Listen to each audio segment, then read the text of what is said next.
Good morning. What's Morning. going on, guys? How we doing?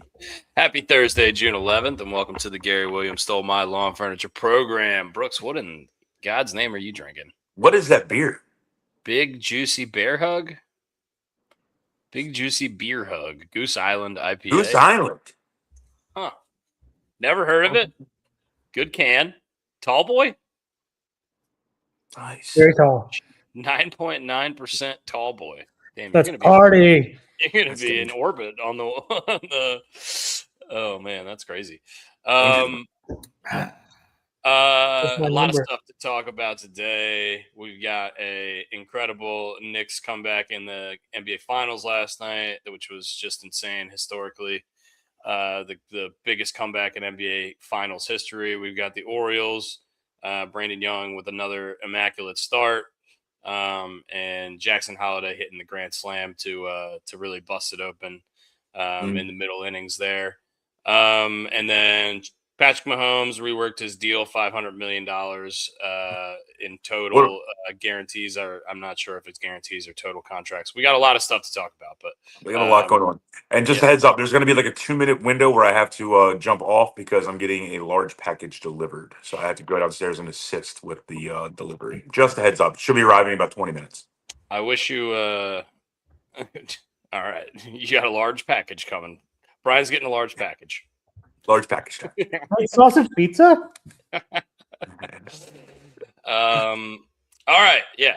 Let's start off with yesterday's game with the Orioles. Brandon Young, 7 scoreless, 88 pitches. I was expecting that he might go out in the 8th, but I guess really not any reason to after the Holiday Grand Slam.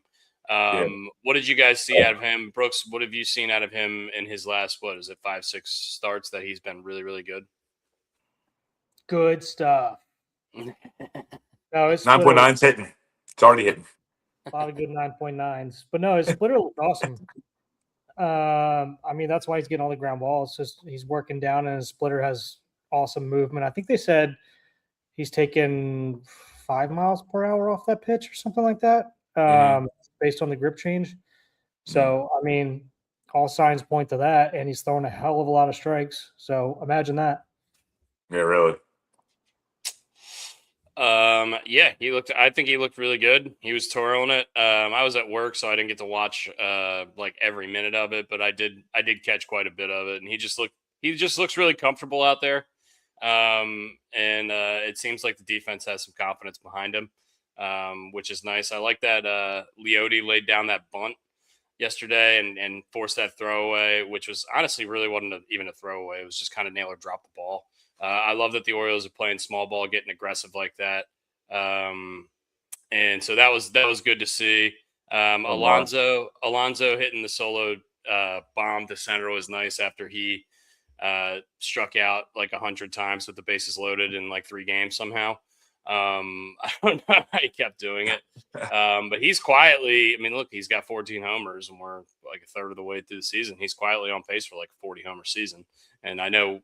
He hasn't even seemed like he's been as locked in as he normally is at the plate. So, I think signs pointing up a little bit after yesterday, after, 3 really, really, actually it was 4 straight losses, but 3 of them in a row really felt like winnable games. Yeah.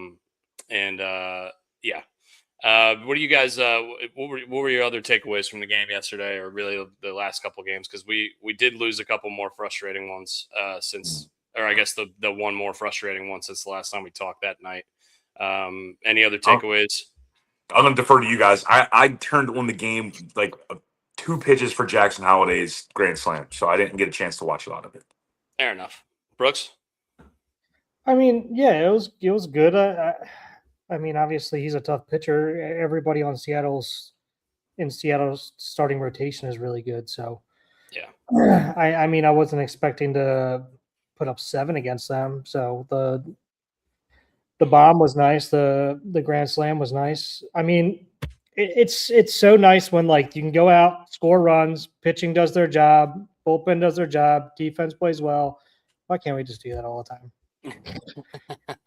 why we play the games, though. Because it's hard to do. As It's hard to baseball's do.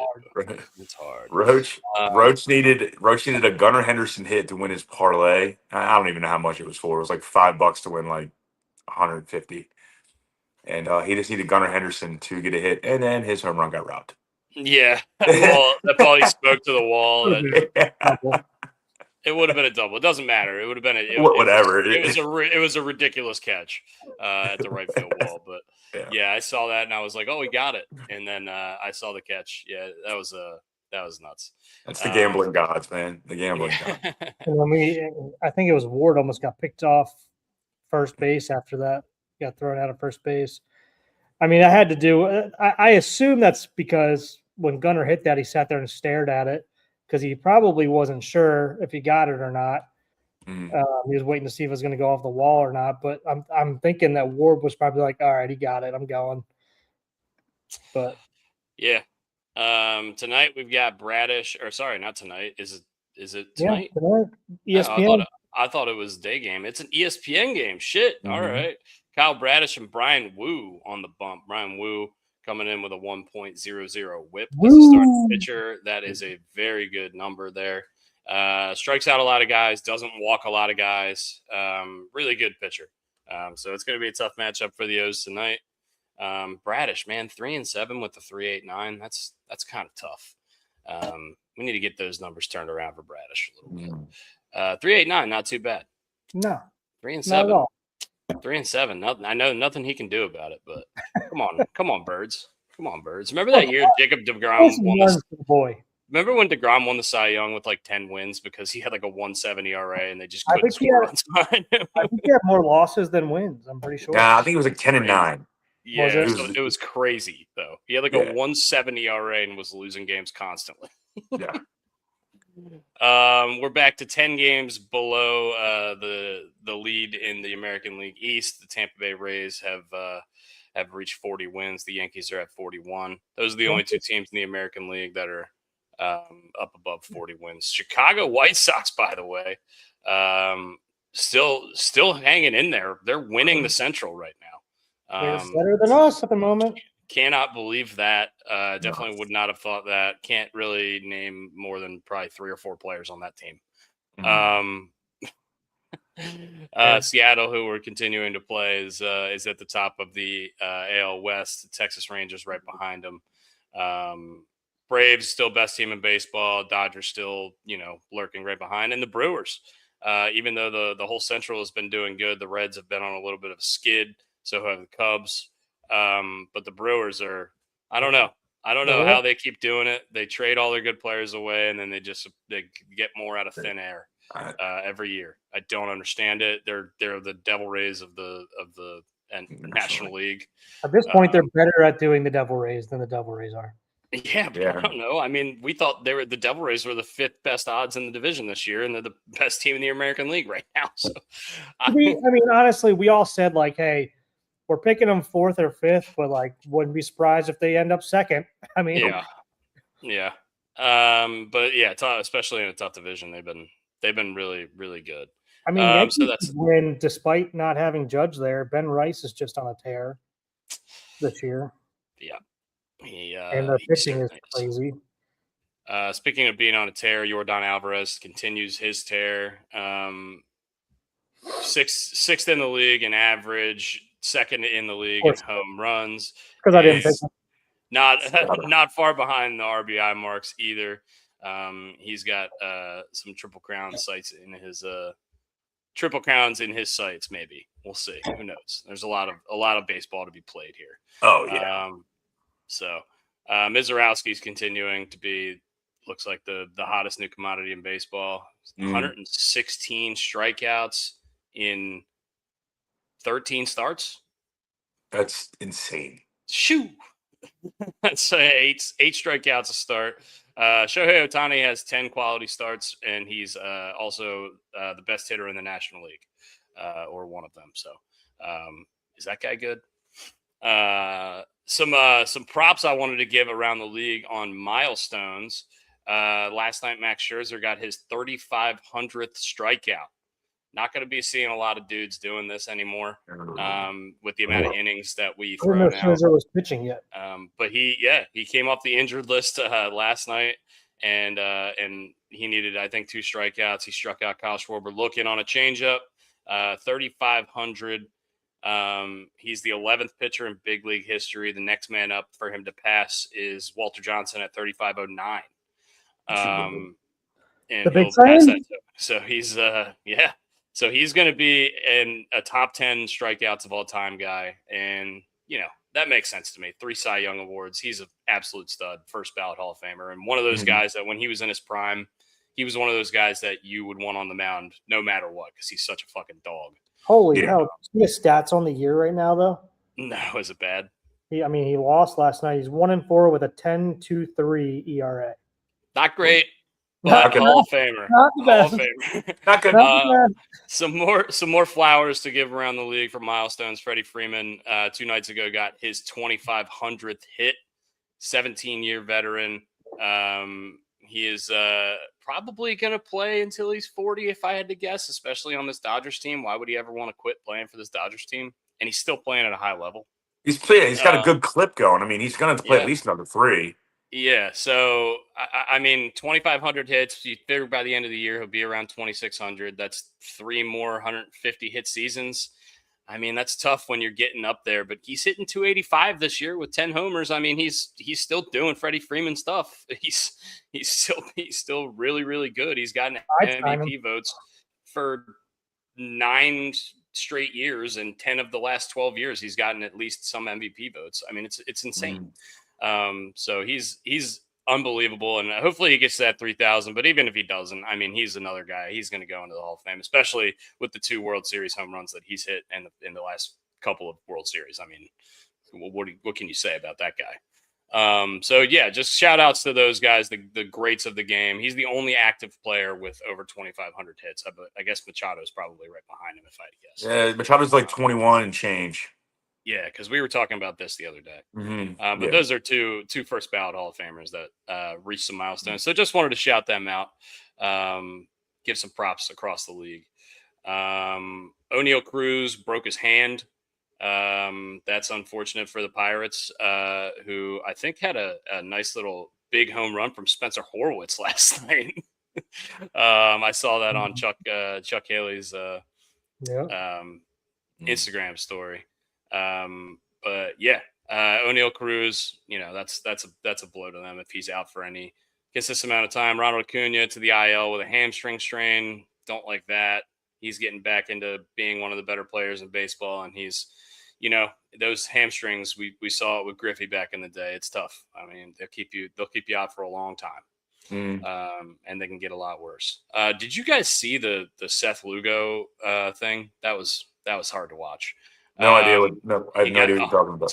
Took 100. He's a pitcher for the Royals. He took a 106-mile-an-hour line drive off the dome yesterday. Tough one to watch. Seems like he's okay. Seems like he's okay, so it's great. But they're doing all the testing and protocol and all that stuff. But he was able to talk to the media and give a little thing saying he was all right. So scary one to watch. From Brandon Nimmo, they used to be teammates, and then he ran over to him right after he touched first base. Yeah. Like, make sure he was okay. And I guess he went back to first base as they were taking Lugo out. And Lugo looks at him. He's like, you couldn't have just hit a home run? Like, yeah. So at least he was feeling good enough to make a joke out of it. Yeah. Oh, man. Yeah, that's good that he has his wits about him. Tarek Skubal, Laura says, is set to return on Saturday. Lot of trade rumors swirling around Tarek Skubal, especially with the Tigers still kind of floundering. I don't know. I think they've only won like one game in the last month. It feels like. I mean, Casey Mize is pitching well too. I think so. They're 28-40. They're tied with the Royals for last in that division, well behind the White Sox and the Guardians. With the Twins lingering there somewhere in the middle. I think there's going to be a lot of sellers in the Central, in the AL Central this year. I don't know. I mean, I think the Twins and the Tigers for sure. I can't see the White Sox holding this up. But anyway, Scooble, if he ends up getting traded, it's going to be one of the biggest trade packages you'll see. I assume Or a if rental. the team he gets traded to will either have a deal in place or the price will be, adjusted because of the rental aspect of the deal or the potential. So that's going to be something to monitor. We've got plenty of time until the deadline, plenty of baseball to be played. And once again, he's coming off an injury, so who knows? We're assuming he's going to be all right, but these things don't always go 100% according to plan. So just something that's really interesting as we move towards the meat and potatoes of the season. We're what, 65 games in. So, I mean, look, we're more than a third through the season, which is crazy. Feels like it just started. But yeah, we've got all-star ballots coming out already. I mean, what are we doing? Isn't it too early for that? I mean, the All-Star breaks what, like middle of July? Yeah, Usually? it's a month away. Do we start voting for the All-Star game a month early? Is that what we do? Yeah, I mean, good Lord, I feel like it was like coming out like a month into the season a couple years ago. I don't even care. Like, I don't care who makes it from the Orioles. Like, I just want to get I want to get the team back on track and not worry about the All-Star. Yeah. I mean, it's one of those things that it's fun to look at when your team's doing well. Hey, we have 6 or 7 All-Stars, and it's not like that this year for us. So. No. I don't know. I had this thought last night when Blaze hit that 2-out double that got us the run. I think the third run of the game before Holiday hit the grand slam. I was like, man, these like role players were so awesome for the teams in 2012, 2014, 2016. We always remember them so fondly. The Delman Youngs, of course, those kind of guys, and I feel like we would have a lot more love for those guys this year, like the Jeremiah Jackson month we had, the Blaze Alexander stint we're having right now. If the best players on the team were living up to their potential, we're still really frustrated with Gunnar. I know he's making better swings, but I'm frustrated with him at the plate, man. I mean, look, you're the best player on this team. We need more production out of you at the plate. We can't be having the best player on the team hitting 210. We just can't. And Pete Alonso striking out with the bases loaded, like I said, like 4 times, I think, in the last, his last 13 plate appearances at some point. And I know he hit the homer last night, but like, God, I just feel like there's some vibes from this team. Like, we really could have something special here if the best players really start to pick it up. So I'm hoping that they can. And then we get these months from these role players where they get super hot. And that's when you can really start being like, oh man, we can't do anything wrong. So yeah. And Rob, really, like you said, they're not that far off. Like you said, like if a couple guys start playing like they're supposed to play, like this team could really start going. Or Holiday starts living up to the hype a little bit more. Mayo starts living up to the hype a little bit more. Cowser gets more consistent on offense. Like, there's so many those things are happening at the moment. Yeah, but they need to keep happening. And that's the problem. It feels like every time we get started, we get like 3 or 4 days of this happening, and then we fall off a cliff again. So hottest hitter on the team right now, Tyler O'Neill. I didn't think you'd ever say that statement this season. What did they? Did the pitcher throw a ball behind him and it hit his bat on his shoulder or something? Is that how you got to hit? I mean, 3 doubles in the last 2 nights. Good for him. You got to hit on the on deck circle. He stinks. Yeah, but it would be nice to see him start getting going again. But it would help the team at least. I'm certainly rooting for all those guys, but he's one of those. He's rubbed me the wrong way. Yeah, I kind of lost a little bit of respect for him when twice this season I've seen him not know where a pop-up went off of his bat. It just didn't run out of the box, and then all of a sudden it was one of them was just foul on the line, and one of them ended up fair, I think. And I'm just like, what the fuck are we doing, man? Just run if you know where it's at. Yeah, I saw there was a Soto play maybe 2 or 3 days ago, and the Mets season has been, I mean, pretty much a complete disaster. They're 15 and a half games out of first place, and they're the worst team in their division by a lot. And I saw Soto dogged a ground ball to the infield somewhere, and it ended up being the guy bobbled it, and they ended up still getting him because he just didn't run. And there was so many Mets fans on Twitter like, we can't believe we paid this guy $750 fucking million. He can't run to first base. Bad luck. Yeah. Kerstad hitting 281 in Norfolk. Didn't know that. Keep Nuts. forgetting this guy exists, honestly. And we saw, I mean, he's a guy who's capable of getting real hot. 220 versus left-handed pitching. He's not going to play against lefties anyway. No. Even the best players on the team don't play when we play lefties. So, did you guys see the Jim Palmer comments on Albernaz? No. He basically said, I'm gonna pull up the quote because I don't want to misquote it, but he had some choice words for Albernaz. Here it is. He's the manager. He said it's about accountability. He's the one responsible for winning losses. All I know, and I said on Monday night, if you don't play Adley Rushman, you don't play Samuel Basayo, and you're trying to win games, I'm happy. If I'm one of the Mariners pitchers, I'm happy. I'm elated. I'm joyful. I would send them flowers. If he's able to play late in the ball game, I'm surprised he's not in there. That's all. I don't think this is the time when you've lost 4 in a row to teach a lesson to somebody regarding Samuel Basayo and his soft benching or whatever happened. I don't care how young you are. That's just my opinion. Play your best players. I don't hate what Jim Palmer says at all. Look, you've lost 4 games in a row. Your best player is on the bench. I get it. It can frustrate some people, especially, when we're not winning ball games. Anytime you're making these kind of decisions, you're not winning ball games, it's always going to reflect poorly to somebody. But I like how straightforward Jim Palmer was there. He's right. I mean, look, I'm so sick of these lefty versus righty, and I know it's the front office. I'm so sick of this shit. I'm just get the best players out there, get them in the lineup. I don't care. But you got to have the analytics. They're so good for you. I mean, I think we talked about it last show. When do you stop? Like, when is the sample size? Like, we're looking at the last couple seasons, and it's like, all right, here's what the analytics say, right? But then it's like, all right, we've tried it 50 times. When do you say, like, okay, it's not working anymore? When is the pendulum swung the other way? Like, let's stop. It was working for a while. It worked 2 years ago. It worked. Yeah. Just go with your conscience. And it works for some. It works for some teams better than others. It works for the Brewers. Play this matchup game all the time. The Rays have been doing this matchup thing forever, and it works for them. But it's not. It's not working for us. You have to have a feel for the game, and you have to have a feel for the season. And it's not. This isn't the team that it's going to work on. So. Like, you're 100% correct. Like, you got to have a little bit of a, like, you try it.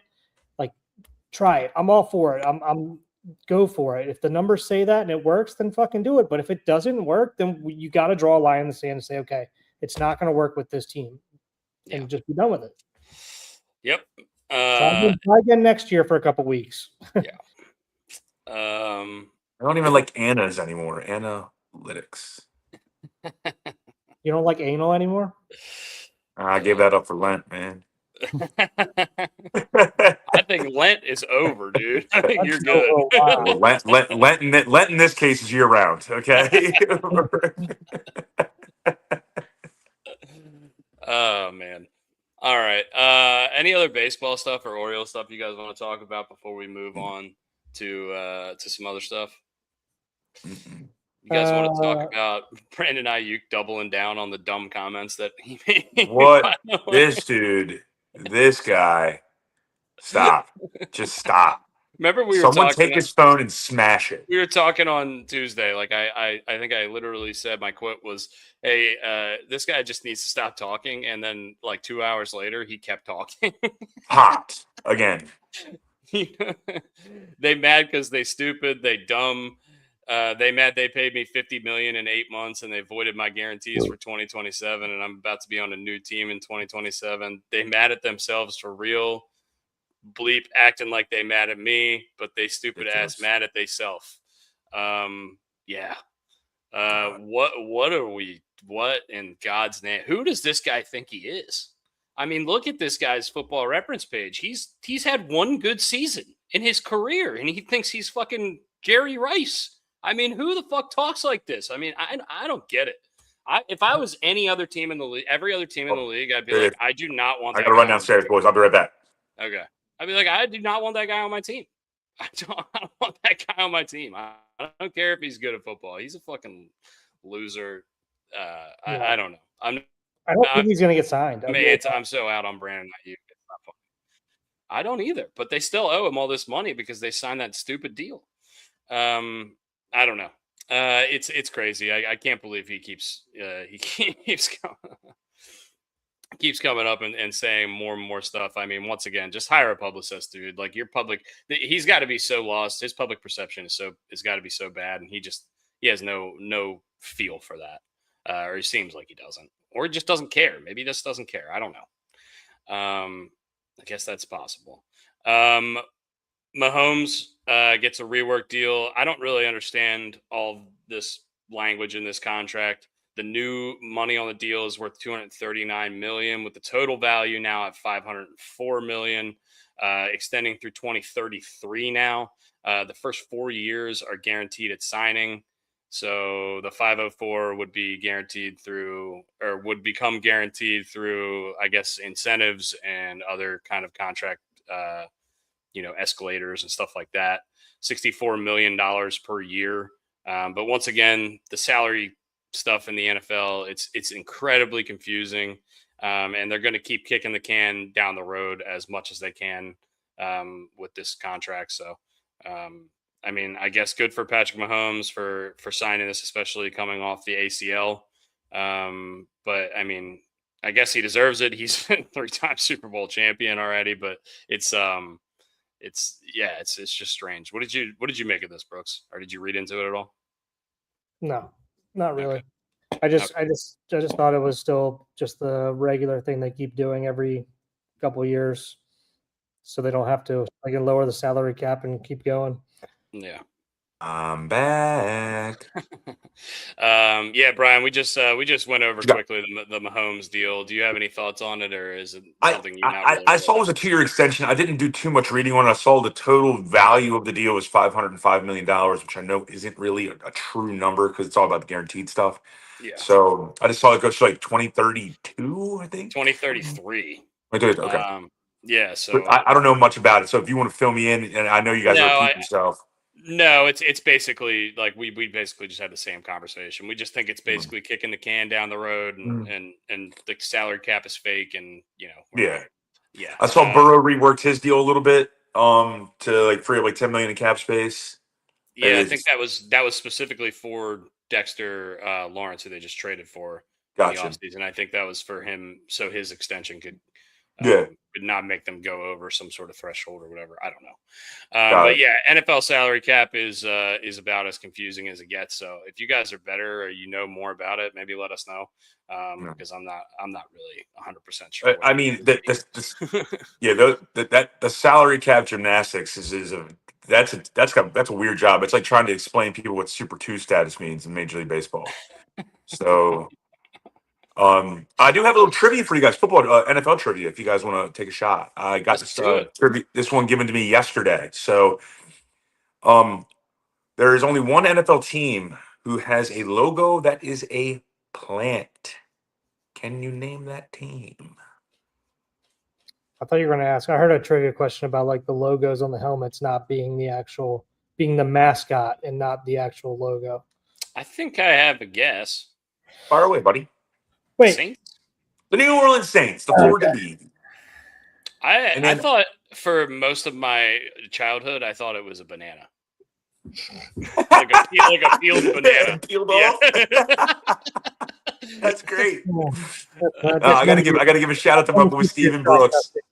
Stephen Brooks gave me that trivia question yesterday or last night. So that was a good one. And he gave me a second one. I'll give you guys a second one. This one is a little tough, and I'll give it to you, and you can think about it throughout the duration of the podcast. Okay. There's only one NFL team that their name, their nickname, is in alphabetical order. What? Their nickname? So they're like it's not Ravens. It's not Ravens. Okay, so Ravens would be in alphabetical order. There's one team where their name is in alphabetical order. And take your time, think about it. It's got to be like a shorter name team. This is gonna drive me insane. Like I said, you can think about it throughout the duration of the podcast. It's another Stephen Brooks special. So shout out to Mr. Stephen Brooks and Miss Kelsey. If you're paying attention over there in Pig and Rooster, I think it might be time. So here we go. Yeah, Brian, it's your favorite week of the year, dude. It's the Canadian Open. the freaking RBC. Shut your yapper. Yeah. Actually, we got a good friend, and I think he's been on the podcast one time, just like coming in the background. Mr. Sean Patrick, or his real name is Sean Monahan. He is actually up in Shinnecock. He is part of like the group that puts together like all the hospitality tents, and he's been up in the really? Hamptons for about a week and a half, 2 weeks. Really? Yeah, That's cool.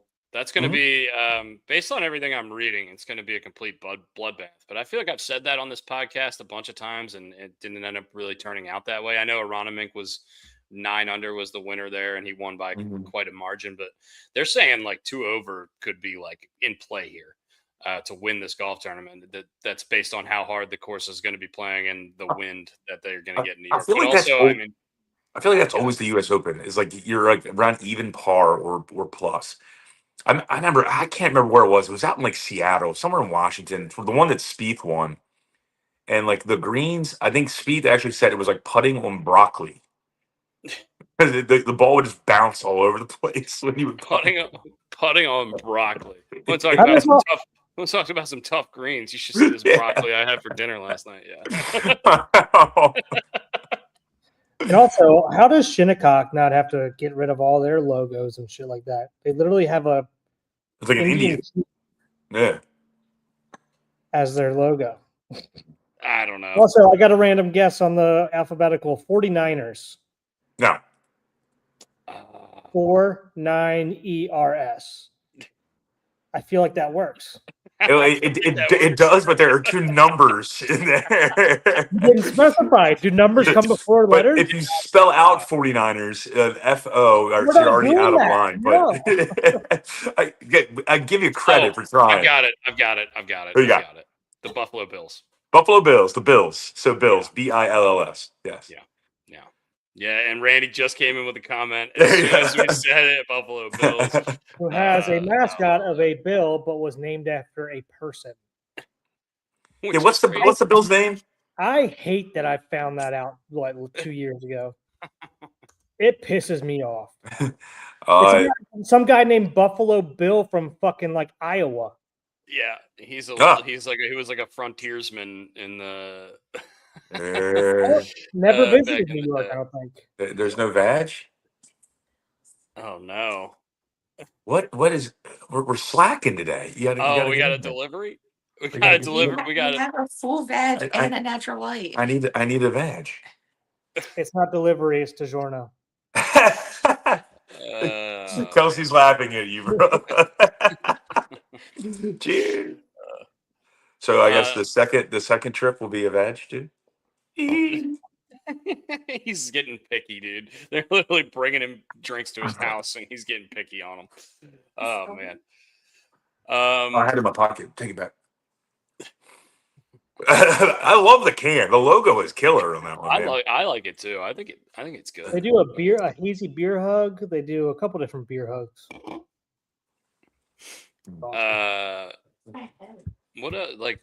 Is that a new one?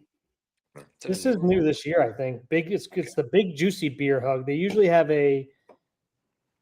just a hazy beer hug, and then they have a what was it called? I don't know, different versions of beer hugs, but they're always, a tropical beer hug, I think. And then it's all versions of beer hugs with a bear with sunglasses, which is awesome. Sticking with football, but going to college, the AD for Texas Tech came out and basically said, a statement? Yeah, this situation is hard. It's new. There's no perfect answer, is what he said on. Yeah, there's an answer. Part of the quote. That's part of the quote. He gave a longer, but that's the gist of it. And he's he's basically saying nothing in a 5-paragraph statement. That he's doing the Derek Jeter, says a shitload of words and says absolutely nothing. No, what he tried to do in his statement was like, "Hey, we're trying to protect the kid and help him grow." He sought help for his addiction. We're trying to help him through his addiction and not leave him by himself and be surrounded by his team and blah blah blah. It's like, okay, we know what's going on. Irreparable damage because you can't gamble and be around your team. Here's gonna be irreparable damage. Why don't we cut your fucking thumbs off and you can't press bet. Fucking, I don't know. I Have you hate this seen shit. Let's just baby the living hell out of everybody. Drew types on his phone with his finger like this, like a 90-year-old man. Watching my father type on a keyboard is like watching Freddie got fingered. Like, Daddy, would you like some sausages? Like, I can't. Drew texts like this. It drives me insane. Insane. Did he have a was it called a PDA back in the day? One of those like stylus things. You used to, like type with a Stylus, stylus. yeah. Oh yeah, a Palm Pilot. Yeah. Oh, Pilot, that's what it is. What a throwback! Wow. Dude, Yeah, what, but what a good for nothing device that was. no shit. You No couldn't make shit. calls, you couldn't text, you couldn't email, but you could probably like write a note on it if you wanted Yeah. to. That's it. Remember, Brooks? Remember BlackBerry Messenger, BBM? You could only BBM. talk to other people with Blackberries. on it. BBM Let's- was Let's the not say BBM that much anymore, guys. Okay. but But BlackBerry Messenger was the good. this is a joke. They talk about like some of these presidents and chancellors and whatnot from the Big 12 and from other colleges around or other universities around the country are talking about the integrity of the game and this is a bad precedent. Look, if they want to preach integrity, then why don't they have some themselves? Because right now the president of the school can tell the coach and the AD to not play this kid. But you know what the problem is? He signed a contract that gives them $5 million, and they don't want to have no, ROI, and when they need return on their investment, right? So they're not going to have the integrity that they're preaching and talking about. This is BS. It's just absolute trash, and I hope the kid is successful when he goes to the next level because he will go to the next level in one way, shape, or form. But he should be playing college football. Really? Is he You that good? broke the rules. You knew what you were doing. Like, and you did it. You did it for $90,000 over like 1,000 or 2,000 times. And look, I don't care that you're betting on international Korean tennis. Okay, I don't know like, ping pong matches. Who cares? You bet against your own team, or not against your own team, but you bet while playing for Indiana, and you had insider information. That is, I mean, it doesn't get more cut and dry than this. Yeah, I know it's ridiculous that we live in a society that like the overwhelming like I guess sentiment is like, oh, we need to get this guy help. We need to protect this kid. Like this kid I made a don't think decision. so. Like he's an adult. He made a decision. Well, you can Yeah. help him all you want. Don't let him play football. Don't let him play football. Give him the help he needs, and he's get him the gambling help and do all this stuff. But But- he's not but- allowed to play football also, anymore. He broke the he- fucking rules. In But also, irreparable he- damage. He can't be around his teammates. He can't be around his coaches. Okay. How about this? He can be on the team. He just can't play in a damn game. Like that's it. He can still be around his teammates. He can still be around his coaches. He's not gonna, he's not gonna have mental anguish. Just let him sit there on the sidelines with no pads on. I agree. I agree with you 100%. I mean, and also, I feel like, has there ever been a time that like everybody in the world, country, sport has all been like, no, this is fucked up, and just Texas Tech is the only one saying like, I don't think it's ever been this one-sided. Like, Yeah, usually I agree with you. Usually you'll have like one or like a couple people like defending it a little bit. I haven't heard one person agree with what's going on right now besides Texas Tech. Deshaun to the Browns was a pretty like the Browns are happy about this. Yeah. All right. you caught the tater. You caught us on that one. All right. Yeah. But like when you look back, and I know obviously I'm older than you guys by a few years, but when you look back and you think about like what happened to Terrell Pryor and like Ohio State, they were selling their uniforms for tattoos. Okay, now you're looking at guys who are actually manipulating games and trying to profit from this. So this is like so far more advanced in terms of cheating and like, anything else. Reggie Bush is signing autographs trying to make some money, and he gets his freaking Heisman Trophy stripped away. And these dudes are gambling on games, and we're gonna let them play. Yeah, it's fucking crazy. What are we doing? I bring it up again. The Iowa State punter got suspended for a year because of gambling. This guy, because he's a really good quarterback, has to sit out 2 games against like Abilene Christian and like East Tennessee, Western Northern State some sort of directional school. It's got 6 other names in it. Because he's really good, he gets a hall pass. It's bullshit. And honestly, I mean, I'll be the one to say I think the penalty should be more than a year in college athletics. I agree. I mean, that's bullshit. You can't do You that shit. can't play in college anymore. You're banned from the No. NCAA. Go I play agree. for an NAIA school. Go play for the CFL. Go do something else. And you know what? Good. And look, the NCAA has no legs to stand on. They're basically 4 letters, and they have no legs. I have no legs. They actually stood up for themselves, and then they had this, I'm not going to call the judge stupid because obviously it's an educated individual, but this is outlandish. Biased. You can call him biased. A little bit of a bias. Yeah. Like, oh, wait, he lives 300 miles away from Lubbock. Okay, awesome. That's great to hear. I don't give a damn about where he lives or she lives, whoever it is. Yeah. Also- I know the NCAA is probably working to try to figure out something. And to be honest with you, I hope it keeps trending in the direction where like nobody's going to play them this year to the point where they're going to have to like say, okay, he can't play this year. Will you guys play now? I agree with you, Brooks. I hope that is the case where some of these schools do not play Texas Tech. Now, what I do not like is I believe it might have been Oklahoma State, so they're not going to play Texas Tech in any sports. So, like, look, that's not fair. Like the Texas Tech cross country team didn't do anything wrong to anyone. Yeah. Like, that's foolish. Yeah, and they'll probably go back on that. They're not going to be doing that, but yeah, they can't cancel the contract because of a gambling issue. I said this on the last pod. I don't know what the language of the contract is. This is why because like the contracts aren't public or anything like that. Because usually in football they have to be uploaded to the Players Association, so you can get them at some point, or you can get the wording at some point. Yeah, this is just so off the rails. I don't think they get uploaded anywhere, so nobody knows really what's in these fucking contracts. There's no governing. There's no governing body, and and don't tell me the NCAA is a governing body because you just watched it get fucking kicked in the dick by a judge in Lubbock. I mean, in that you just brought that up. This might even be a bigger story for like the future. This might be the tipping point where just to say the NCAA no longer has any power over the Power 5 schools anymore. They in all honesty, I mean, once again, I'm actually standing up for the NCAA, which is bizarro world because I think they're an absolute figurehead, shadow figure in the background that's just sitting there with a pen. I hate them, but they're right here. I mean, they were absolutely right, and they need collective bargaining, but that would make them that would have to you would have these schools now have to say, all right, these are employees, these are not students.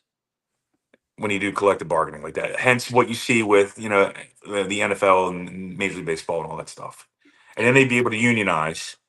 But I mean, how do you have like a commissioner when there's so much turnover in college sports all the time? Because and you graduate. The commissioner has no power because in most cases the commissioner of the conference themselves would probably have more power, or in this case outside law, the law has more say here. I don't know. Also, and I know this is a boring topic for a majority of people, but this is something that like is very important because college sports have become professional sports. I mean, the next 5 to 10 years of college sports are going to be completely different based on how this kind of stuff goes. Well, and if this stands, like this is going to be, like you said, like this is going to be precedent. We're going to look back. It's not going to be. I just don't think this is ever going to be allowed again. Like, there's no way they can allow this to happen again. Can you imagine how stupid you feel if you're a university who self-reported violations at this point? Like, okay, why did we self-report our violations and suspend our coach for I'm making up something random, like for 2 months or 2 games. I mean, but why not just like get caught and then we just get a temporary injunction and not have to worry about it? Here, they probably got caught and they said, okay, if you come out and do this, we won't bring it to the public like we found it. We'll make you guys look good in the press.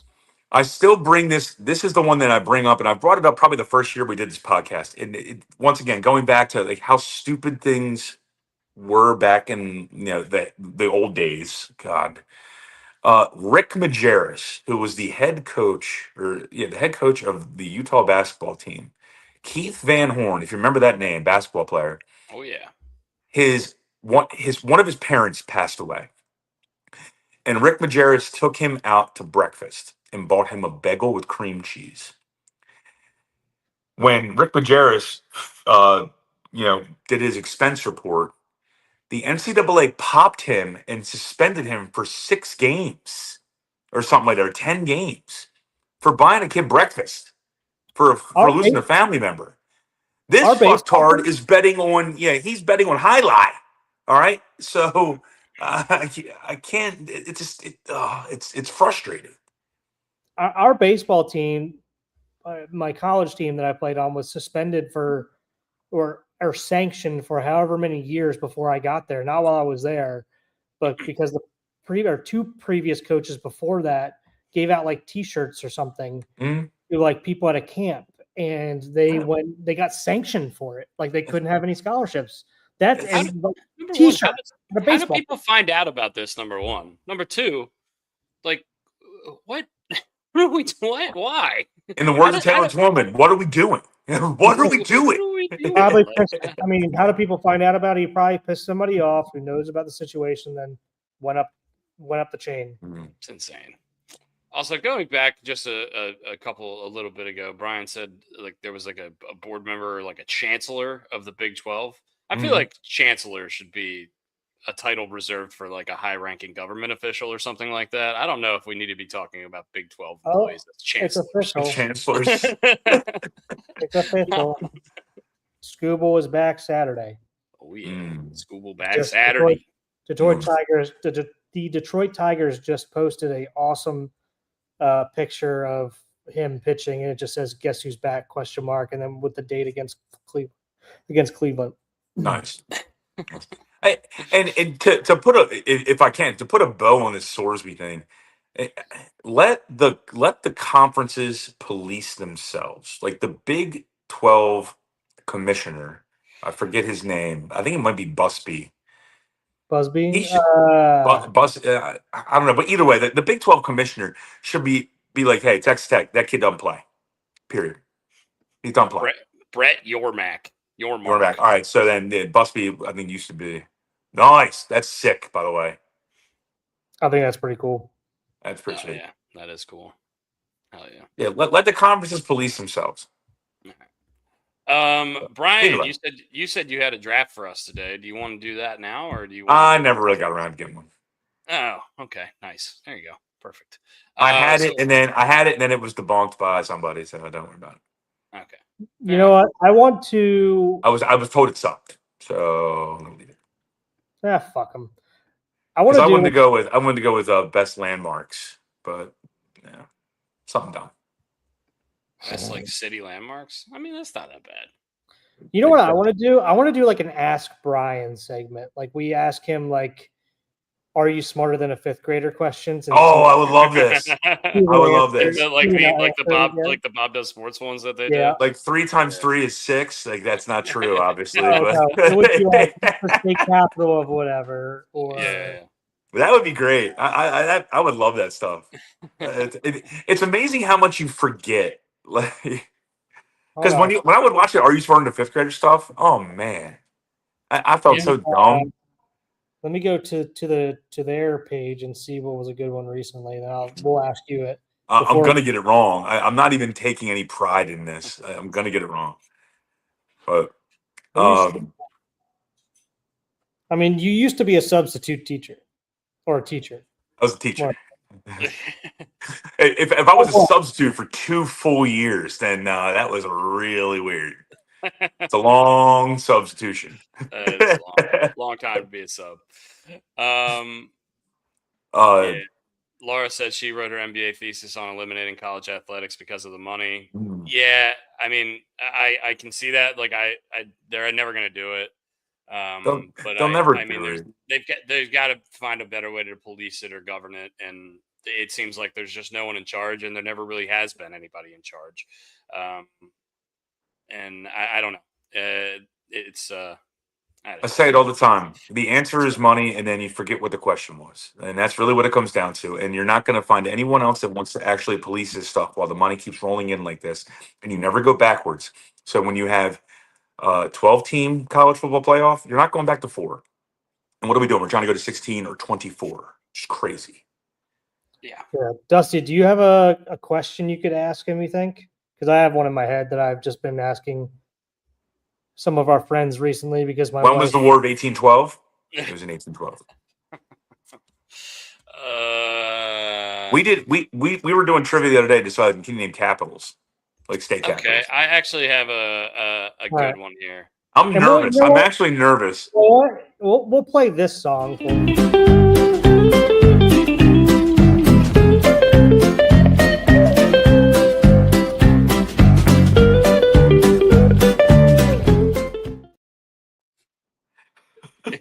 It's not a snake draft, but we're doing it anyway. We're doing I trivia time. I guess I got to make a new intro for this. Trivia time Ask with Brian. Instead of Ask Jeeves, ask Brian. Yeah. All right. So here's my question. Fire away. My palms What? are sweating. Knees weak, arms are heavy. Mm-hmm. Go ahead. What number president, as in George Washington was the first president, obviously, right? Mm-hmm. What number president was Abraham Lincoln? And it boggles my mind how many people don't know this because I feel like it's everybody knows this. 13th. Ooh, Closer than I expected. close. Yeah. 16. Great 16. Price is Right answer. Yeah. Great 16. Price is Right. There's so many people because I feel like growing up near it's right there, yeah. we kind of know a lot more about our history. It feels like than people do in the Midwest. And when I ask it out here, because there's some Abraham Lincoln history out here, I thought they would know it, and they're like, I mean, they guess like the second, third, fourth, fifth. They're like he John was Quincy Adams, Thomas Jefferson was third, Quincy Adams was second, or John Adams, then Quincy Adams. Quincy Adams was fourth or fifth. Fourth, fifth, yeah. I'm pretty good with presidential knowledge. Like old Hickory, Andrew Jackson's my favorite. Oh, Stephen Brooks. Another shout out to Stephen Brooks. What is the only current coin in circulation that has the face of the president turning right? That's Lincoln, isn't it? No. Coin. Remember coin? Oh. I couldn't. And active. So like for example, a Buffalo nickel, which isn't like current currency. Yeah. It does have one going right. I forget who the person is, but there's a current coin. It is the penny. Idea. The penny has I don't even remember who the hell's on the penny. Lincoln. That's who I said. Is it Lincoln? Is it Lincoln? Okay. I said Lincoln. I said it. I got it right. You got to give the coin. He said Lincoln. You know what Lincoln's on? It's the penny.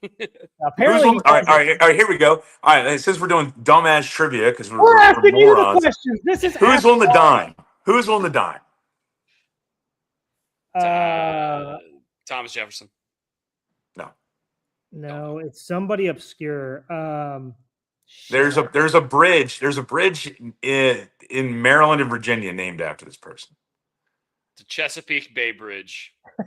Well, that would be one hell of a name. Dude,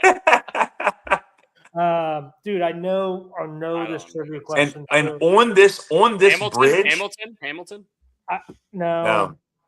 And on this bridge, there actually is a coin, and it's enormous. Because it's like this is the other trivia question I used to know, and I can't think of it now. But it's like that and Ben Franklin. Like what? It's like there's non-presidents on only a couple pieces of currency, and this Alexander Hamilton is one of them. Yeah. Yeah. But the answer to that question is Woodrow Wilson, the Woodrow Wilson Bridge, which goes. And there is a dime that is like the size of my house, on the bridge, and it's actually a real piece of currency. Now it probably weighs that like my house. You could use it as 10 cents. Yeah, you walk in I'd be worth a little bit more. Yeah. Is this $1 million cents? All right, Brian, I have a question for you. Fire away. And I'm going to make it easier for you. I'm going to have you, there's 7 answers. I'm going to have you name at least 4. Okay? There are 7 countries in the world that end with Stan. Can you name them? Afghanistan, 1, Kazakhstan. 2. Ooh. Ooh. I can name one other one off the top of my head. Almost all of them. Actually, all of them are in Asia. Most Wait, of who did them are in the same general area. Who of did the he say? Who did he say so far? Afghanistan and Afghanistan Kazakhstan. Okay, I got two more. Okay. All right, go for it. Go for it, Brooksy. No, you got a name. You got I'm almost tapping out on this one. Damn. No more stands? No flat Stanleys? I know Stan the mailman, but What's that guy doing? we went to a concert together a little while ago. He's actually my mailman. All right. I think we're tapping out here, Bri. What you got? Tapping out. All right. I mean, Brooks. Pakistan's an easy one. Pakistan. Oh, come on, Brian. And my other one that I had in my head was Uzbekistan. Uzbekistan Ooh. is also there. The three other ones are Turkmenistan, Okay, out. Kyrgyzstan, Out. and there's one called Tajikistan. I've heard Ooh, of that sounds like a dish. I said Tajikistan. Tajikistan. Why don't they just name it Tajikistan?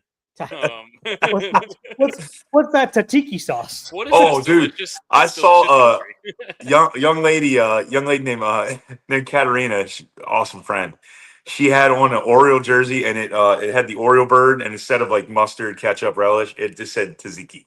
I'm like, I need this. Love that. She's Greek. She's Yeah. Greek. She's awesome. She's great. Yeah. All right, that and was trivia with Brian. Ask Brian. Wait, I like this segment. I like this 8-2. segment. Just do me a favor. Do not give me any music trivia or any literature trivia. I am out. These are all going to be like general knowledge questions All that right. everybody should know. Who wrote The Great Gatsby? F. Scott Fitzgerald. I think. There you go. Fuck Scott Fitzgerald. Love Wait, that. what did he do to you? Why we effing Scott Fitzgerald, man? Jesus. That's a joke from the movie Ted 2. I always like I was like in what war was the national anthem written? And people always go revolutionary. It's just like instantaneous Revolutionary War. It's like it's War of fucking 1812. All right. I understand why they do it, but yeah, that's a dumb answer. Like take another second and think, and then you're like, oh shit. Yeah. Oh shit. Can I give you a small movie trivia question, because you're probably gonna know. Brooks is almost certainly gonna know. Because I have a Devil Wears Prada review again if you want. Because I watched it yesterday. Fire what is Nicolas Cage's name in the movie Gone in 60 Seconds? And Memphis Reigns. Yes, it is. And what is the name? And what is the name of the car at the end? Eleanor. Eleanor is correct. Yeah, gets Memphis Reigns probably would have the taken me a second. Memphis Reigns, Randall Memphis Reigns, and Kip was his little brother. And then the guy who doesn't talk, his name is Sphinx. I remember Sphinx. that too. Yeah. And he goes, when they're at that cookout, he goes, "Man, I thought you were from Long Beach." You guys both must have watched this recently. I watched it yesterday. It was awesome. I love that movie. Raymond Calitri is the bad guy. Yep. The end of Gladiator was on. I watched the last 45 minutes of Gladiator, and then I watched the entirety of Gone in 60 Seconds. Then I went to work. I don't know my own social security number, but I know Maximus's middle name, which is Decimus. Maximus Decimus Meridius. Yeah. Leader of the armies of the North. Marcus. General of the Felix. Marcus Aurelius. Yeah. Marcus Aurelius. Yeah. Yeah. And I will have my vengeance. This is why this podcast is fantastic, because we are just fucking going off the rails. Where is the only state in the country you can mine this has got diamonds? Arkansas written all over it. Where are the diamond mines? It's got to be Arkansas. That's where is the diamonds? No shining like a diamond. No idea. And also, is this a fact? What if some guy like found diamonds in his house in Maryland, and that's not the answer? Or under his house, like in the ground somewhere. I don't know. Where do you find diamonds? In caves? I like the alma mater game. I like playing where do people go to school? Yeah. That's a fun one. Like, and you try to make it a little obscure. Like, you can't say like, okay, where did where did Bryce Young go? Like everyone's gonna be like, Alabama, okay? But like where did like T.O. go? Where did Terrell Owens go to school? I got That's another like a trivia question. Southeast Missouri, isn't it? Something like that. That's Jerry Rice. Southwest Missouri State. T.O. is Tennessee Chattanooga. Yeah. Yeah. It's a fun little back and forth. And there's a lot of people I forget. Like where did Aaron Donald go? Pitt. Easy. Pitt. Yeah. Easy. Pitt Panthers, by the way, best Mount Rushmore of any college program, potentially. Aaron Donald, Dan Marino, LaShawn McCoy, and Larry Fitzgerald. Okay, you can take LaShawn McCoy, shove it.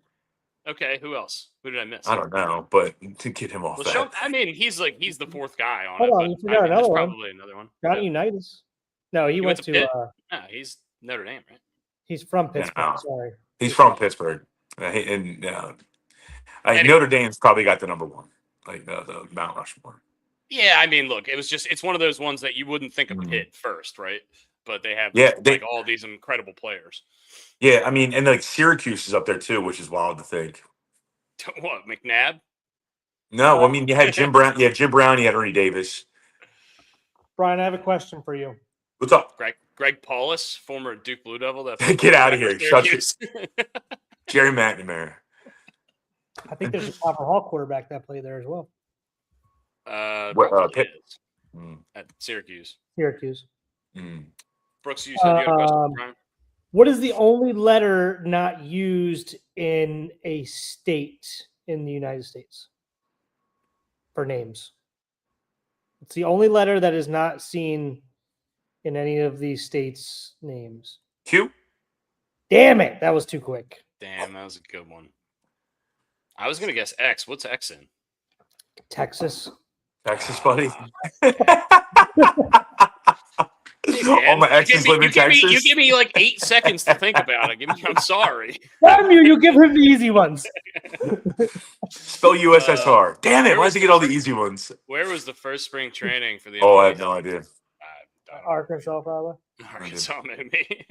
I think another. Someone might have to fact check me on this one, but the first organized baseball game was actually held in Cincinnati. No. Yeah. Abner Doubleday, dude. I think it was. Someone fact check that. Someone told me that. I don't know if it's true or not, but Doubleday Field is up in. It's in Cooperstown. It was held in Hoboken, New Jersey. Yeah. Hoboken, New Jersey. Oh, hey, when's different rules? On this topic, are you guys excited for the CWS? Yeah, it starts Friday, right? Tomorrow. Mm-hmm. Yeah, I'm kind of pumped. I know Foy, our boy Foy, is super pumped about West Virginia being in. They're playing Troy, and per Foy, of the 8 teams that made Omaha, Troy's like the lowest in terms of record or whatever. Strength of schedule, something. So good for those guys. I love the College World Series. I think it's one of the best venues. Laura says, "Where's Z used?" Randy answers, Arizona. Yeah, I'm pumped for it. Who's the favorite? It's Carolina. UNC, right? UNC. I would think they're the favorites at this point, but I mean, we've seen it in the College World Series. Anything can happen. It's going to be awesome. It doesn't matter. I mean, I remember when Coastal Carolina won. I want to say in 2019. Something like that, 2018. Yeah. And then when Fresno State won, and they weren't even ranked. Yeah. All right, we're an hour into the show. We didn't talk about the basketball game yet. Brooks, I know you probably didn't watch it, but it's the biggest comeback in the history of the NBA Finals. 29-point deficit in the second half, and they came back and won. They went on a 20-4 run at one point, and then Victor Wembanyama missed a couple really clutch free throws at the end. De'Aaron Fox forgot how to play basketball for roughly 45 real-life minutes. And OG Anunoby has one of the, probably one of the plays we're going to be seeing for the rest of our lives. Jalen Brunson takes a really long three with about 5 seconds left on the clock. It bounces off the rim, and OG Anunoby flies in from the free throw line and tips it in with 1 second left, and the Knicks win the game. Unbelievable. The crowd was unfucking It was like watching Stone Cold come out at a WWE. It was event. it was unhinged. Insane. It was unhinged. It was insane. There was an out of bounds ball. I think it might have been Vassal or Castle. I know that rhymes. Not At the intentionally end, at the trying very to. last play, are you talking about? Nah, it was like it was near the last play though. It was in the last Yeah. minute of the game. He's dribbling and he steps out of bounds. Either he dribbles out of bounds or his foot goes out of bounds. Yeah, And he there is went out. literally a fan. I don't know, some guy who probably makes millions of dollars. He's sitting courtside, and he is next to the player pointing at his foot. Like that's how insane that environment is. Yeah. It's like it's like a steel cage match with a hoop. It was the last. I can't describe to you why. I mean, I wasn't there obviously, but watching that last 4 minutes of that game on television was like a fever dream. Like I said, it was like watching a Royal Rumble with Stone Cold, The Rock, and The Undertaker came out back to back to back. It was like the crowd was. I've never seen a crowd so hot for a game. Certainly a professional basketball game in my life. Yeah. You've definitely seen stuff like that in college. There were celebrities everywhere. Larry David and Jerry Seinfeld were sitting right next to frickin' the SVU lady and Taylor Swift, and Chalamet and Kylie Jenner were on the other side. And everyone was there. It was crazy, but the crowd was just unbelievably into it. And they kept on showing like different bars and different scenes from around New York that were just going absolutely ape shit. But going back to the game, I mean, if you're the Spurs, I mean, that's just brutal. I know it's a young team. Their best three players are all under the age of 22 years old. The Knicks have a better, more of a veteran team. The veteran player on the Spurs is De'Aaron Fox, who, by the way, was the clutch player of the year and completely is the reason they lost this game in the second half. Was absolutely abysmal. Actually got the ball with 8 seconds left on a fast break with the Spurs up 1 point with 8 seconds left, and then he goes to the hole instead of dribbling out the clock and getting fouled, and he gets fucking stuffed. And that's the only reason the Knicks had a chance to win this game. And that's like one of like 15 boneheaded things he did in the second half. And I don't want to keep shitting on him, but he was really the reason. And Wemby missed 2 really clutch free throws with like 30 seconds left. But the arena was loud. I don't like bringing up money as a reason that players should play better. But De'Aaron Fox is going to request $50 million in his new contract per year. Yeah. You got to be a little bit smarter. Yeah, and especially in second, your moniker, okay, OG Anunoby, who played at Indiana. Yeah. Speaking of the alma mater game, when I hear people be like, "Man, this nobody," he makes $39 million a year, and they traded like 3 first-round picks to get him. It's not like he was so. nobody. If he's a nobody, he's almost making $40 million a year. He's making as much as Patrick Mahomes. Yeah, just because he's like the 4th best player on the Knicks doesn't mean he's a nobody. He's a really you can't really spell OG. Like, shut up. Yeah. God, but sports. And he was great the whole night. I think he had 33 points, and he was in the corner. He was just sitting in the corner the whole game and just waiting. Brunson was penetrating and just kicking it out, and he made every single one of them. Felt like, I mean, Wemby was unbelievable. The 2 free throws down the stretch, that's tough. Look, you missed 2 straight free throws to take the lead. I get it. I mean, if you've ever, I mean, every one of us. Did you play basketball growing up, Brian? We've taken. Yeah, I played high school. You've taken a free throw that had some real, it mattered for the game. And I mean, that's to the utmost level. It's the loudest crowd you're ever going to be in front of in the most famous building in the world, and playing a team that hasn't won in 50 years. Like that's as tough a free throw as you're going to make, and he misses them both. And I feel for the kid, but he's 22 years old. He's going to have plenty more opportunities. Well, I hope he doesn't take this as like, hey, this was my fault. But maybe he does do that, and maybe that fires him up for next year even more, and he works harder. I'm gonna disagree with you on one thing. Look, Dan Marino thought he was going to get back to the Super Bowl after his second year being in the Super Bowl, getting blown out. Yeah. He never got back. Yeah. I'm not saying that the Spurs are doomed like the Dolphins were under Dan Marino, but you're there. It's time to win, right? So you have to focus on that. You're already there. It takes a lot to get to where they are now, and they should be very proud of what the Spurs should be very proud of what they've done this year. But you're also watching the growing pains of a young team live and in person and on the biggest stage. Good for the Knicks too. And I fear for that fucking city. Oh my Win God. or lose, I fear for that city. It's gonna be bad either way, right? There's no way they're gonna lose at this point, right? Knock on wood if you're a It's still Knicks fan. possible. But I watched the had- the Cavs beat the Warriors when they were down 3-1. So I put in a wager for the Knicks money line last night before the game started at minus 135 were the odds. Miss Kelsey, it might be that time, by the way. Might be that time, Miss Kelsey. At halftime, they were down, I think, 26. And I Mm. was like, all right, this game's over, whatever. I kept it on. I was just kind of playing on my phone. And then I looked up and I'm like, oh, it's only 15 points. Oh, shit, it's 10 points. And then I started really locking into it. But I had a buddy that texted in our group chat, like at halftime, he was like, put $5 on the Knicks money line. He did it. He did it like 3 different times. I think he put $15 in total and came out with like $500 or something like that. It was ridiculous because they were down 26 points in the NBA Finals. Like nobody's gonna fucking win that game. Kelsey is on point right now. She just shit. I'm like, there's like a 10-second delay between here and Pig. Yeah. She might have already been on her way over. Oh, she had to have been, right? She had to have been. She goes, I was. She's coming up the stairs right now. I was. All right, well, nice. I've got NBA news. You got NBA news? I know. Are you guys? What? You want to get in there? No. Do you want to know what I know about the NBA right now? What's How to spell what it? do you know? That might be it. But Josh McRoberts just sued the town of the Zionsville counselor. Thank you, Kelsey.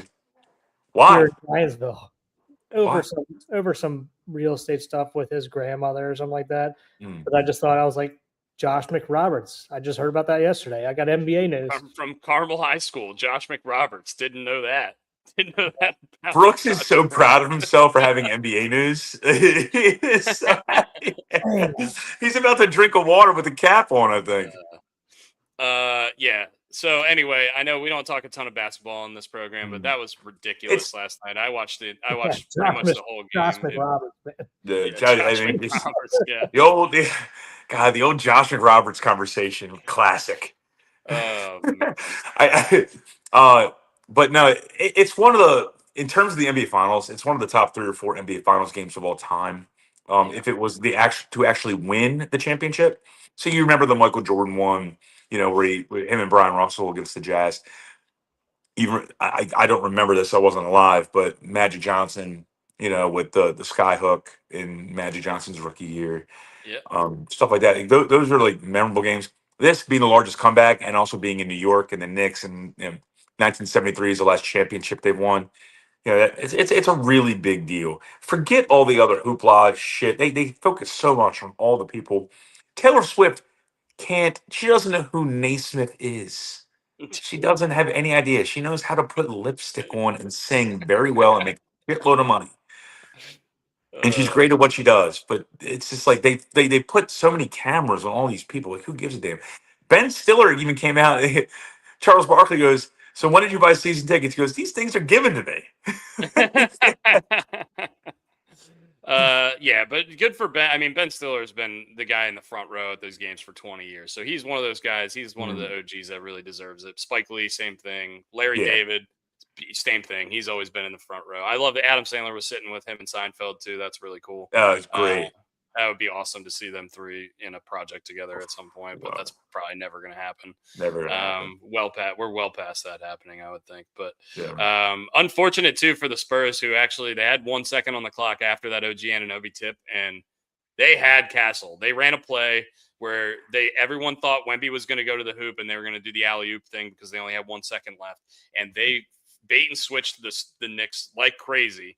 But credit to the Knicks, Karl Anthony Towns was on the inbounder and got a finger on the pass because Castle had a easy layup to win the game if they would have gotten that pass in. I would have loved to have seen Greg Popovich's face the fourth quarter. Man, can't imagine he had to be just beating his own television with a baseball bat. Can't imagine. But yeah, congrats to the Knicks who go up 3-1 now. They're going to go back to San Antonio for Game 5, and then Knicks, and then Spurs if they need to go to Game 7 in that order. I've been saying Knicks in 6 for a few weeks. It looks pretty good right now. We'll see. what happens. Anything can happen in this. And look, I'll say this: if the Spurs win, I guess the game's tomorrow. I would assume. They usually have 2 days off when they travel, but they might only have one. I'm not sure. Whenever the next game is, if Spurs win that game and you go back to Madison Square Garden, all the pressure's on the Knicks. Oh yeah, for sure. You can't lose. You can't lose in the Garden. It's on Saturday. Yeah, Saturday okay. night. You can't lose it. So if Spurs happen to win the next game, you can't lose in the Garden. You lose in the Garden, you're going back to San Antonio, and that's going to be a raucous crowd. So, and I know right now home court advantage really hasn't meant that much, but it's a lot of pressure on the Knicks. So I just looked up the schedule. It's Saturday, Tuesday, Friday would be the games. So Saturday game 5 is in San Antonio. Lowest ticket price on ESPN is $1,640. The Tuesday game, the game 6 in New York, guess 7,000 tickets as low as. Guess the number. $7,800. Brooks. $9,000. $11,486 is the cheapest ticket that you can get on Vivid Seats, which is the ESPN ticketing thing. Now, I understand that the price of tickets will go down as the game gets closer, but that's still absurd. Bananas. All right. Now we have to talk about. There's a little big thing that starts today, if you guys know, and trivia question for you guys. The Canadian little Open? Big thing. Okay, I want you to take a lap. I want you to come back in a minute. Dude, it's 800 degrees outside. I'm not taking a lap anywhere. as Kelsey said to me earlier when I was walking Carlos, the doggy, she goes, I was coming to work and I felt like I walked through a deviled egg. I've never heard that. I love you, Kelsey, but good God, I hate deviled eggs, and I also hate how it feels outside right now. Deviled eggs are great, but your mom's perm, it's mom's perm, dude. All right, so the World Cup starts today, man. It doesn't start till tomorrow. No, well, I mean, for the U.S., yeah, you're right, but it's kind of weird because there's 3 host countries. Given Canada, U.S., and Mexico. So Mexico opens today. I don't know. They're playing South Africa, I think. And then the U.S. plays tomorrow. So the World Cup. I don't know. Okay. I know we're not big soccer guys, but I am a U.S. citizen and I love my country. So I will root for the U.S. and I will watch every single game. And dude, some of the hoopla around these friendlies, these lead-up games, because all the teams now are in their respective country that they're going to be playing their initial game in. And how about Auburn, Alabama hosting? I mean, what a classic matchup of, was it Iceland versus Argentina or something? It was something dumb. They sold out the stadium. And it's like 80,000 people. I mean, it's the World Cup, dude. It's going to sell out for sure. I get it. I'm not a soccer guy at all. I watch the U.S. games. I think the odds for the U.S. to be in like the Sweet 16 at the end, like one of the best, the tournament at the end. The knockout stage. They're favored to get through there. Yeah, because they expanded the field, so there's more teams. There's like 16 more teams than normal. So now 32 teams move on to the knockout stage. Yeah. So the U.S. are favored to at least win one knockout stage game in the round of 32. Which is crazy. I don't know about all that, but I don't know anything about soccer. I don't watch it. I can't pretend to know. I just know the history of the U.S. in soccer is not great. Not good. I guess we play Paraguay tomorrow. We'll get a feel for the team. That's going to be the first Paraguay, right next to Uruguay. Yeah, next to Kazakhstan and Turkestan and Tajikistan. Yeah, how many? Can you name any other Guai countries? Guai. Only 2 on there, right there. I didn't know Paraguay was. It is right next to Uruguay too. Yeah. There's a great bet on. We're not publicizing DraftKings or anything like that, but I did see there's a great bet on DraftKings. Brooks, you watch McAfee all the time, just like I do. If you bet the U.S. to go up by 1, you bet the money line. You can bet up to $100 if the U.S. goes up by 1 goal at any point. They'll cash it. They cash it out right away. Yeah, they do stuff like that all the time, try to get people in there and spend their money. And that's one of those bets that can hit. You just got to be smart about not reinvesting that money into stupid stuff afterwards. Yeah. New little news, real quick before we bring Joe in. I see he's in our little It's in the queue. our queue here. About 8 minutes ago, the Broncos have extended Sean Payton 5-year contract. Don't know how much money it's worth, but it's he had 2 years left on his deal. Apparently they reworked it, so this is a new 5-year contract starting now. So 5 more years of Sean Payton in Denver. Unsurprising after they had a lot of success last year. They probably were the team that deserved to go to the Super Bowl in the AFC last year, and Bo Nix didn't get hurt. I think that probably would have been the case. So that's your money bet in terms of like what I'm going to call a long shot based on the odds to make the Super Bowl. I mean, they are not in the top like 8, which is that's wild. crazy because they were the best. I know. They were the best team in the AFC last year. I mean, I know a lot of people would say the Patriots. The Patriots had an easier schedule, and they, and you play the schedule you're given. But the Denver had to go through a lot more teams, had the same amount of wins, and I think would have won that game in New England. Or if you're looking for a long shot, that would be the one I would put money on. Yeah. Good for Sean Payton. 5 more years of him in Denver. A lot different than what we expected when he quote unquote retired from the Saints however long ago. The Bananas. As their Did the Bananas steal their logo from the Saints? All right. Arkansas Joe's going to join. What's up, Arkansas Joe? How are we doing? What's going on, fellas? This is strange. I can't see you guys because StreamYard has the logo over the faces. I've never had that happen before, but the show logo is over y'all's faces. But that's okay, Eric. Okay. It probably looks better. I'm going to make all kinds of silly faces at you, and you're not going to be able to see it. I can't see shit. But that's okay. That's weird. It's never happened before, but yeah. Okay. Joe, have you been to this diamond mine? Have you been to the diamond mine? Okay. Yes. Is it in Arkansas? It is. Yes. Where did you get a diamond? And Murfreesboro, Arkansas is the only diamond mine in the country. Okay. That we know about. It's a full state park. So you can go for free. But and you take a shovel and a bucket, and they have a little trough there. You can shake and see if you find diamonds. You can dig all day long. Did you find any when you went? No, we did not. I wonder what the success rate is. It's got to be. I'm sure it's a. I mean, people after a good rain, people find 3-carat diamonds down there all the time. You're kidding? Really? No, like they find good diamonds down there after a good rain. If you know what you're doing and how to look for it, yeah. A carat, 2 carat, 3. People find them all the time. How smart do you have to be to work a shovel? Well, I mean, you have to know what to look for on the land. Okay. I mean, yeah. Kind of like if you watch Gold Rush, they know like they can the geology of the land, where to look and see if it's been picked over. What kind of dirt, what kind of like mud, what kind of rocks around, that kind of stuff. You need to take like a land surveyor out there with you and see if they can help you.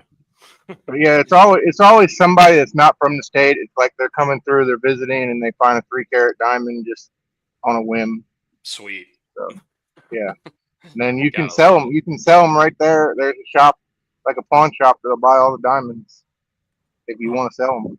So, that's wild. Yeah, I'd probably keep it somewhere else if I were them. They do field trips all the time. That's why we went down there when Daniel was in 7th grade. They did a field trip down there. Oh, that's cool. Hell yeah. Joe, who do you like in the College World Series? You probably have more knowledge on this than we do. I'm riding with West Virginia, baby. Right. Hell yeah. Go WVU. Go. I mean, I kind of partial to West Virginia too for our buddy Sean Floyd. Oh, but yeah, I'm partial to West Virginia as well for Sean Floyd. Yeah. Troy is a very good baseball team out of the Sun Belt. They whooped up on my Trojans, or the Little Rock Trojans, last weekend.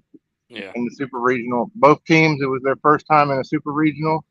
So yeah, but no, I'm gonna ride with West Virginia. I think they got a quality team, and I'm all about how they sing. I mean, they sing at the end. There 5,000 people singing "Country Roads." Yeah. How can you not love that? I mean, I love that. And Ben McDonald invited Pat McAfee up to the booth to sing "Country Roads." So I want to see Ben singing "Country Roads" on ESPN, and then Kevin Brown forcing him to sing "Thank God I'm a Country Boy" on an Orioles broadcast. I mean, we can't sit there and sing "Country Roads" about the state that it's not written about. That's true. Just because they say West Virginia in the song, it's written about Maryland, you West Virginians, you heathens. Yeah.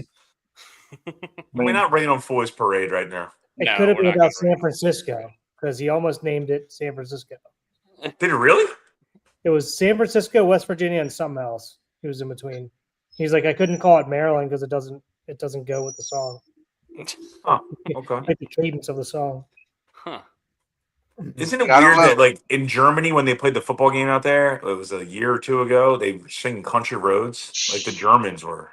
It's like a popular It's song big. out there. That It's makes very no popular. sense. It's very popular in Germany and England. Wow. The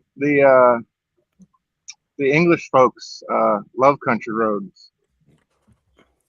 So, What's going out in Arkansas today? It's about 900 degrees in Ocean City. Is it the same there? it is. It's like it's an oven out here today. Yeah, It's been that way all week, but It's brutal. It's like Stay breathing hydrated. soup here in Maryland. It is terrible. It's and horrible. no one. I mean, I'm selling Red Bull, but not as fast as I need to. Yeah, that's fair. You can get them things on ice. Yeah, it's Joe, it's slow. what's the yellow can? Oh, that's the summer. This one down here, that's the summer. Are you holding a case of Red Bull right now? Yeah, it's right in front of me. Look at this. Plenty of them. Oh my God. That summer one is like pineapple flavor, right? It's lime. Lime? Man's Yeah. cracking one. Boom. Look at this. There's product placement. Why is it yellow if it's lime?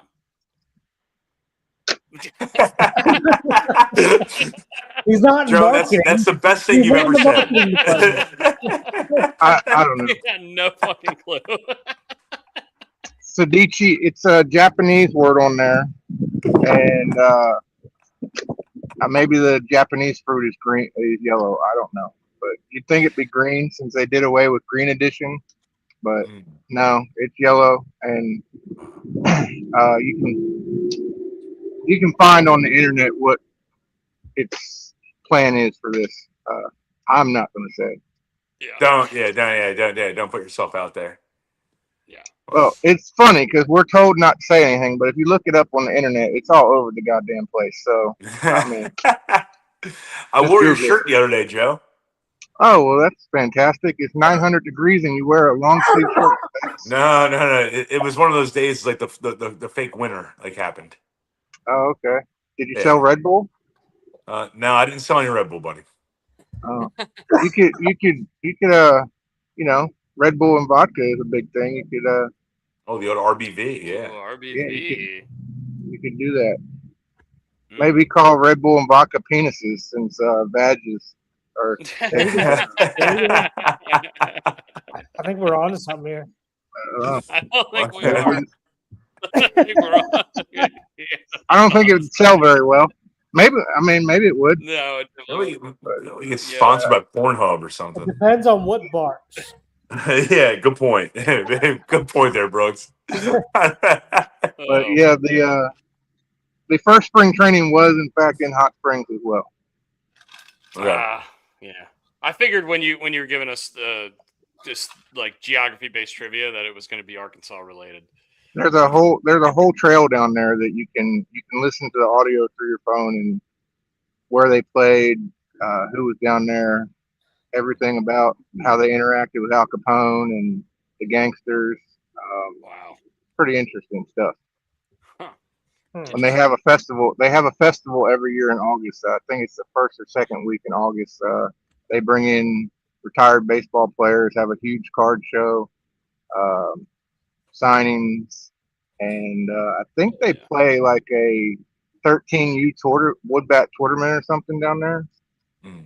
So it's Joe pretty sent fun. me Joe sent me something on social media about the bathtub races. Yeah, they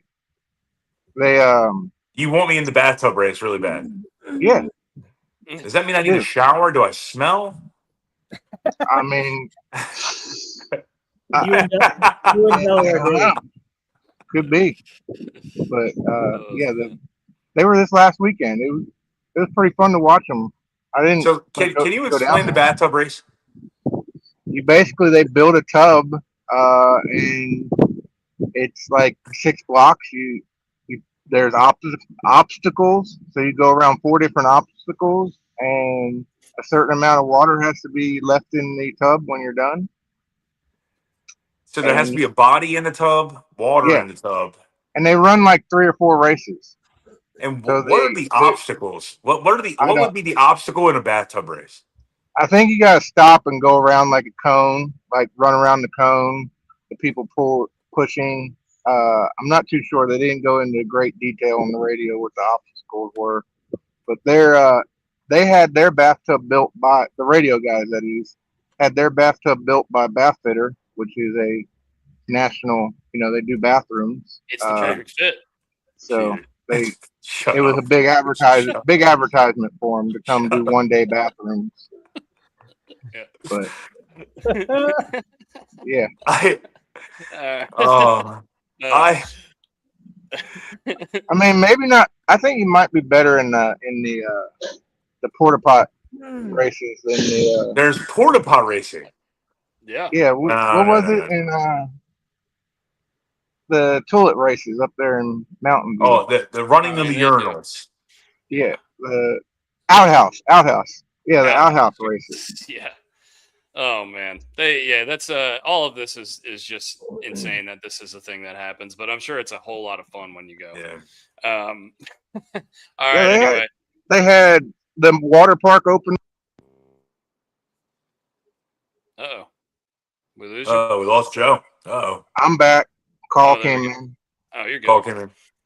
Yeah, the water park opened last weekend. They had a huge country concert down there after the bathtub races. So big event last weekend, Hot Springs. Justin Hey. Moore played. Justin Moore played down there, which apparently was his last concert for a while, going through some stuff. So Oh, shit. he was supposed to be in Dewey Beach tonight. He plays Was the Bottle and Cork every year. I feel like I've seen that before. Yeah, so have I. He does it every year, and I've seen him. he's going through some stuff, so he canceled some dates till the end of I the summer.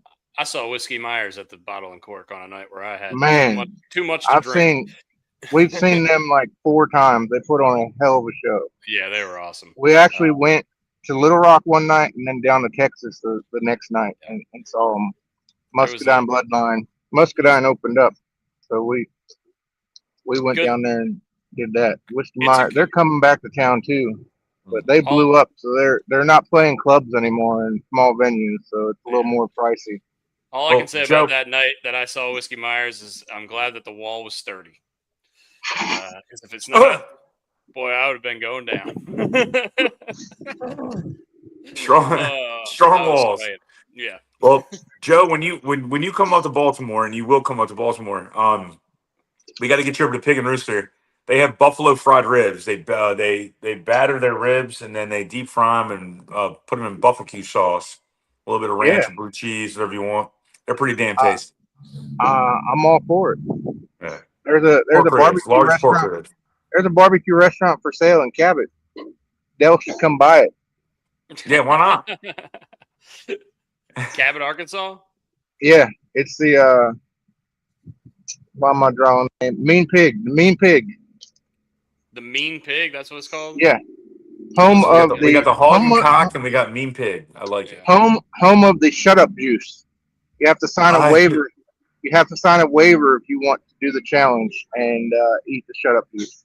It is very, very spicy. I'm good on all that. I did a spicy challenge on this podcast, and it almost sent me. Went. It was actually they were on Man vs. Food years ago when he did all those. I was gonna challenges. say I feel like I remember that name. Yeah, they were on Man vs. Food years ago. Yeah, we were on a big Man versus Food kick in our family for a little while. But yeah. Anyway, Joe, thank you for Joe, you calling in. man. Thank you for being a loyal member. Thanks for being a 20-month Huckleberry. We You're really awesome, Yeah, appreciate dude. it. and also, I didn't get to say it on Tuesday, but fuck you, Brian, for fucking on Arkansas on Tuesday. Oh, We're man, back Cheers we're to next gonna- you, year, my baby. We're friend. going all the way next year. We're going all the way next year. Isn't that the way it works? Every year is next Yeah, year's our year. Always next year is your year, baby. that was awesome. All Thank right, you, we Joe, love on you, that Joe. one. That was awesome. We're gonna let him end on that one, Joe. Thank you very much again. We appreciate it. We love you, and we'll see you What a next time. stud. What Oh a my stud. God. Crazy. Well, the best part is I think about Joe when I see Arkansas pop up on anything, and even when I saw yeah. Little Rock, I'm like, maybe I still root for Little Rock, but maybe that might go against what Joe likes. Like, I don't know. I try to support Joe, but also shit on Joe at the same time. All right. We are going to do an immaculate grid, and then I think we're going to finish up here. We'll finish like we up. normally do. We're gonna, too. Go see We're Miss gonna do Chelsea and all the guys over at Pig and Rooster, please. Please.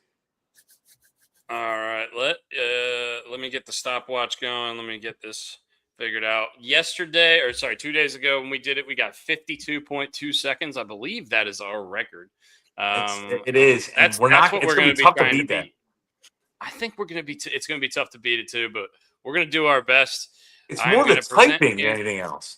Yeah. I'm going to present here. I think the best way to do it is each of us get one thing of the grid, but then if one of us gets stumped, then it would be really hard. So, Yeah, then we're fucked. anyway, If you know something, yeah. you gotta keep While moving. I'm typing, you guys got to be looking at something else and thinking. You know what I mean? So, No problem. all right.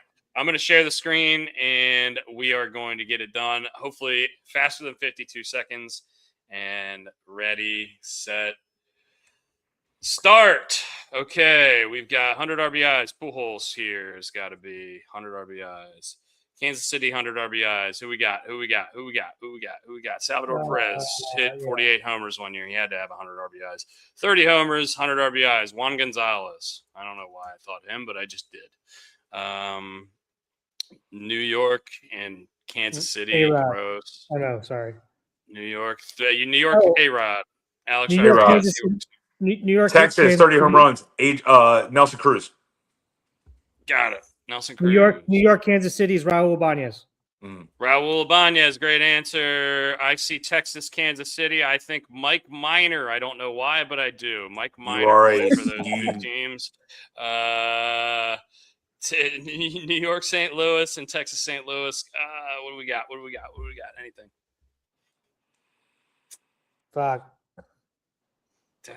New York, St. Louis. Paul Andrew Goldschmidt? Miller. Not Goldschmidt. Andrew Miller. Oh, yeah, Goldschmidt. Andrew Miller. Goldschmidt. Good one. Texas, St. Louis.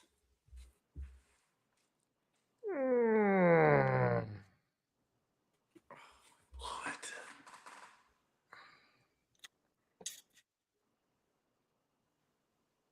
Jordan Montgomery. Jamie Moyer? No. Andrew Miller. I don't know if he played for Texas, but he played for St. Louis. Cole Hamels, no. Is there a Wade Miley in there?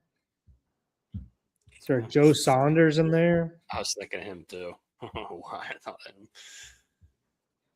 him. We lost this one, but I kind of want to think of one. We were on a ripper.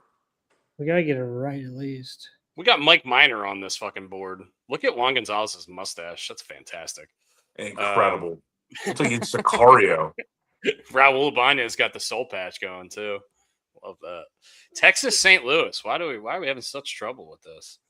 Dad said Beltron, but he's thinking of something. I wanted to say Lance Berkman, but that's no. He didn't play for I don't Texas. think so. He played for St. Louis. He didn't play. I don't think he played for Texas. This one feels like it's so gettable. They played each other in the World Series too. God. David Freese, Joey Gallo.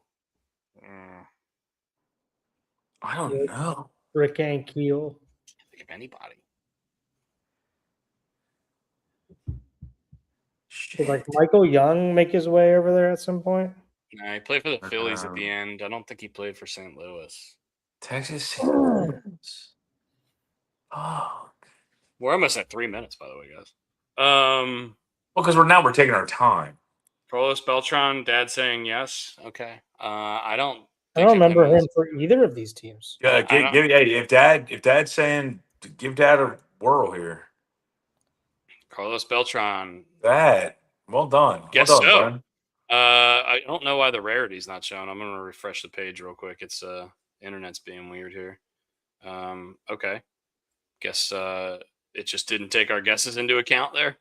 All right, that's annoying. I'm just gonna hit give up so we can look at the who are the other Texas St. Louis guys? Potentially else was there. Yeah, I don't want to keep guessing. No thanks. All right. This the internet's not working for whatever reason. I don't know. Draft the team. Yeah. I don't remember Beltran for either of those teams for some reason. I don't either. I wish we could have gotten a rarity score, guys, but we didn't. I want to see what Mike Minor is. I might do that on my own after this. We'll see. You want to do you want to build a team real quick, and then we'll build a team. Build a team. Chasing 117. I got a 140 win team yesterday, and so I said I am retiring from this game. Is that your new record? I think that's close to the best of all time. Close to one of the best of all time. It was really good. 141, I think is the best of all time. Yeah. So, all right, we're gonna start the draft. Classic, modern era, and we start off with the 2020s Blue Jays. I think Vlad immediately comes to mind. Yeah. I'm gonna see maybe if there's somebody else. Bo Bichette could be decent. That's not bad. 29-25. I'm taking Vladdy. That or George Springer. Yeah, I think Vlad is probably the answer here. We could take Mesa. Oh yeah, take Mesa. Probably wouldn't be the best move though. I think Vlad Guerrero Jr. We need a clubhouse guy. Vlad Guerrero Jr. is a little bit equate that into these rankings. A little bit better than Tim Mesa. Sorry, Tim. Josh Hamilton won the MVP in 2010. This has got to be the answer here. I think, right?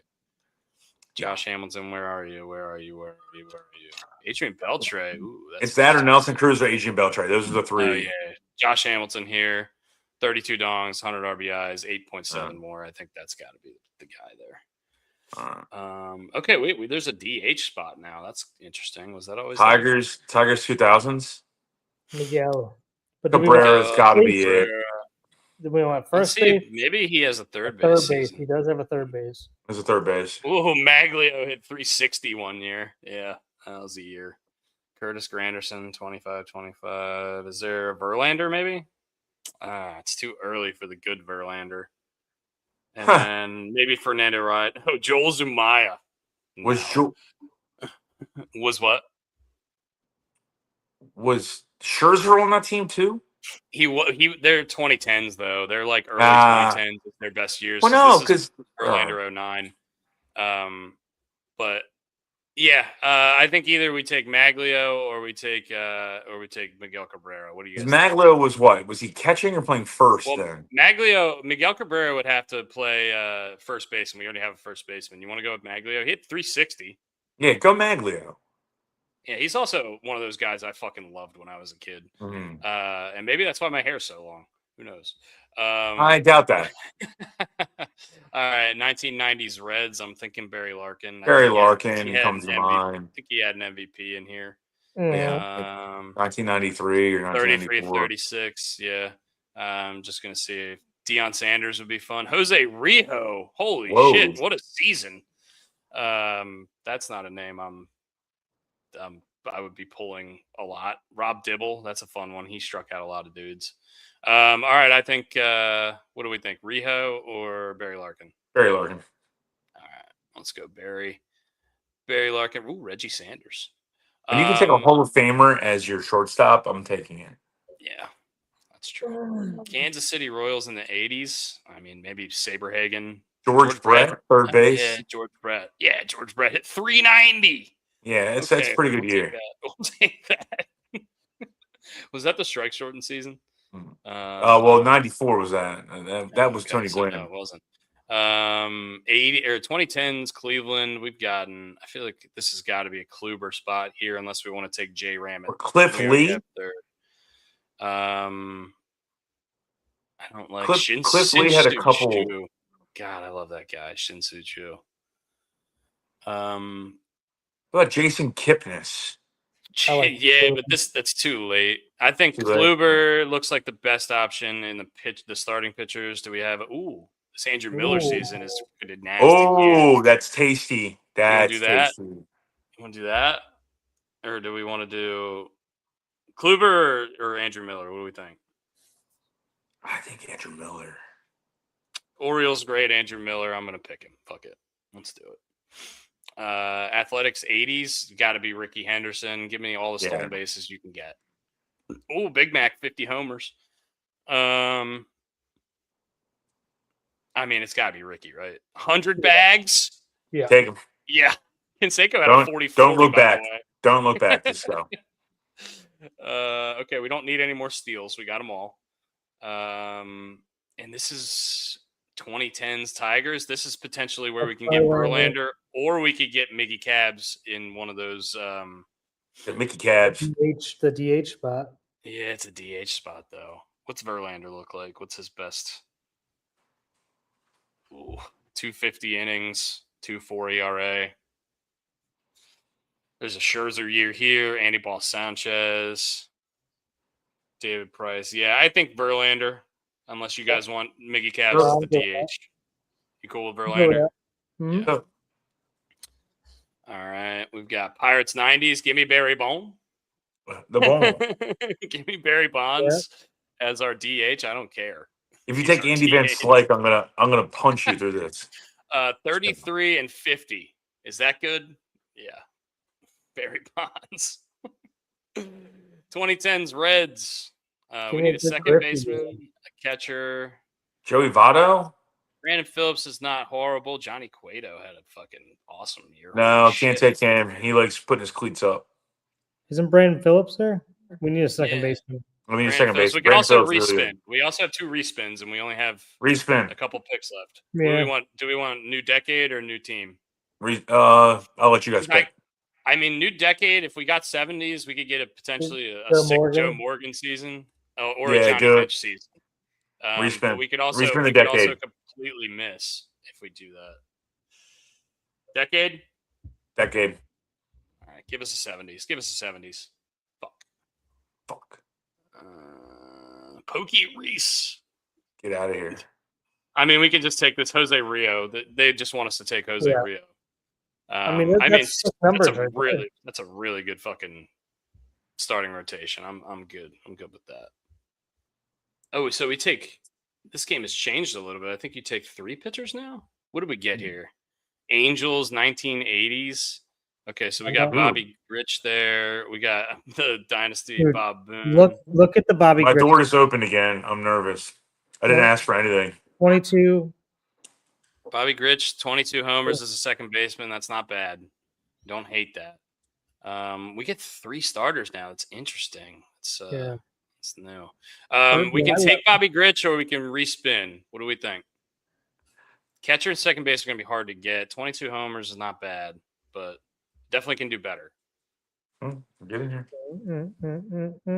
What do you guys think? Okay, respin. Respin? All right.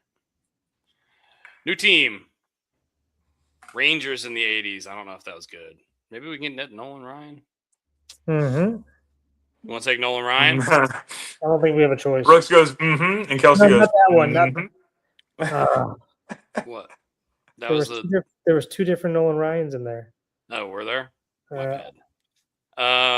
Okay, this one. This catcher had 25 stolen bases. Oh my god. This is not great round. I think we're gonna have to take this catcher here. It's probably the only shot we have, and then hopefully we get a really good second baseman. 1980s Brewers, Paul Molitor. Got to do it, right? Mm-hmm. This team has a lot of stolen bases, by the way. Oh my god. 118 wins. 118 wins? We're doing it. I don't get that at all. I don't get that at all either. Hey, shout out to Miss Kelsey. Third trip over the house. Oh my god. And she's trying to steal Carlos. Our team statistics here, we have 278 stolen bases. We are running on everyone. We're running on everyone. We're getting on base. And we're running. There's no slide steps. Our catch has 25 bags. We were running every pitch. Yeah, I mean, look, some of these win totals to me don't make sense. The team I had that had 140 wins, I didn't really think was my best one either. But you know, this game can be a little weird. The analytics get into there, but that's a good one. That's a really good one. This is I enjoy this game a lot. Yeah, well, we just did it. 118 is the new number to beat. 52 seconds is the number to beat on the Immaculate Grid. We're going to keep playing those as much as we can because they're fun. Fun little games. And I like fun. I like having fun. Yeah. Hey, all right. So just before I know we're done with sports, how was Banksy's birthday? We already went over this. It was good. You did that on Tuesday. I'm aware, but you're a little under the does weather. he? No. Does he enjoy all the toys? Because I know you had to probably fly home with a shitload of toys. Well, he was on the off. He was doing off-roading vehicle with his new. What was it yesterday, bro? Cybertruck. He had a Cybertruck. He loves Cybertrucks right now. Is he still playing with them, or is it like one of those like he just has them for like a day and he's over it? I mean, he's got like 500 freaking Hot Wheels, so they're just scattered everywhere. I have like literally a bag in my car for just like cars and stuff like that. If we go somewhere, like if we go to a brewery or something, I have like just a stock in the car that I just can't forget. So hey man, he's a car guy. He's a car guy. Wait till he starts watching Fast and Furious movies, then he's gonna get what Fast and Furious 19, where they're like flying cars in space. No, we just need to do like the first 2 and then the 5th one, and that's probably it. All right. Thank you guys for joining us. Happy Thursday, June 11th. Go be great today. Have a fun weekend. Go USA in soccer. Not our favorite sport, but we always support the USA. Yeah, happy Canadian Open. Rekindle on Tuesday. Steve McChesney, you are the man. Thank you very much for watching. Yeah. And we love you guys. Thank you for watching, liking, subscribing, all that good stuff. We appreciate you, and we will see you on Tuesday.